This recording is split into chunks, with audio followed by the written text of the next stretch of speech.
Welcome back, Sebastian here. So today I'm back with my preview for this weekend's Austrian Grand Prix.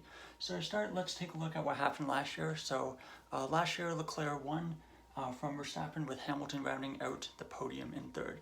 Of course, crazy as it is, this was Leclerc's most recent Grand Prix win, which is almost basically a year ago now.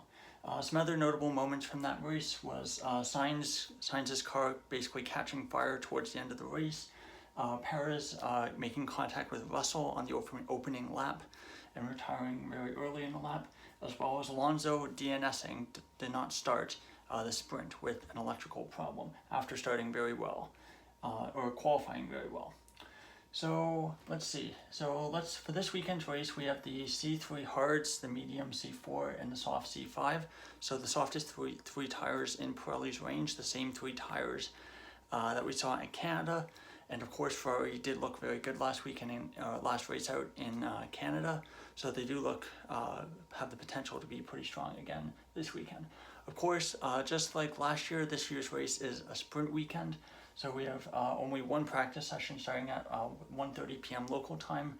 Then the race quali will be on 5 p.m. on Friday.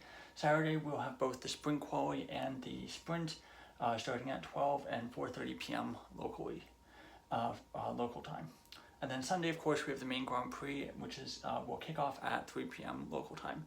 Of course, we'll have Formula 2 and Formula 3 this weekend as well. So there'll be plenty of racing this weekend for those who want to watch. So of course, I attempted to draw the circuit on my whiteboard.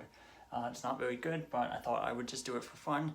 Of course, one of the characteristics of this track is how few corners there are, only 10 in total, which means that every single corner matters. You need to get every single corner right in order to get that perfect lap in qualifying.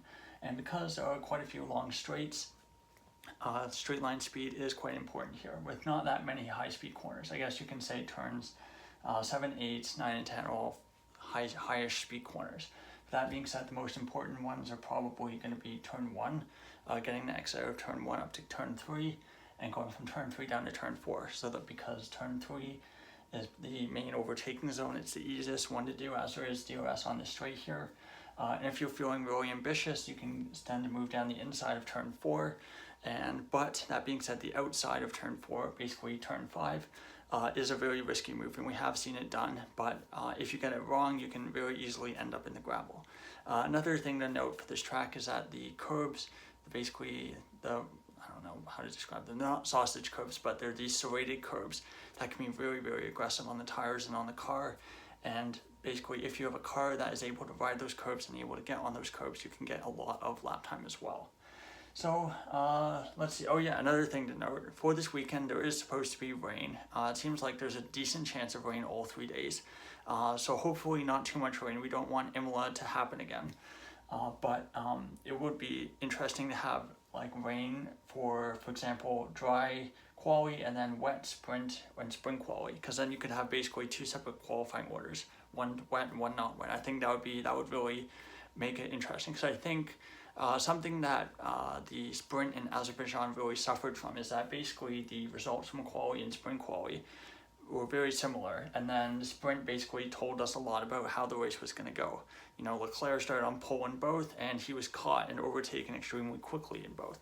So I do think it's something that, you know, it would be nice if the result was a little bit different, even like mixed wet dry one session and then wet the other, or you know, dry mixed wet. But as long as the results aren't the same for both qualifying sessions, I think it could be quite interesting. Some drivers I think that really need to have a good weekend this weekend are Perez and De Vries. Perez has had three very bad weekends, plus Miami was so not great. And another driver is Nick De Vries. He's basically going to be fighting for a seat right now, and he needs to be either not, I wouldn't say out qualifying and beating Tsunoda, but he needs to be showing improvement and be right on Tsunoda's tail in both qualifying and the race, and not be having the kind of mistakes that he had in Canada. So just to finish up this preview of the Austrian Grand Prix this coming weekend, I have some predictions. I think Verstappen is the favorite to win. I do know that they have historically had issues with the sprint weekends because they've generally needed more time to set the car up. That being said, I do think they have enough of a pace advantage this year that they did not have last year. So I do think that they have a decent chance or at least Verstappen has a decent chance of winning this year's race, given that he has had an exceptionally good record at this track. He won 2018, 2019, 2020, both races in 2021, and of course didn't win last year. I think Leclerc has a good chance of getting a podium. They looked very good in the race in Canada, so as long as they can get the race, they can start well, qualify well, which for Leclerc shouldn't be a problem if it's dry. They should be in a really good chance of getting a podium.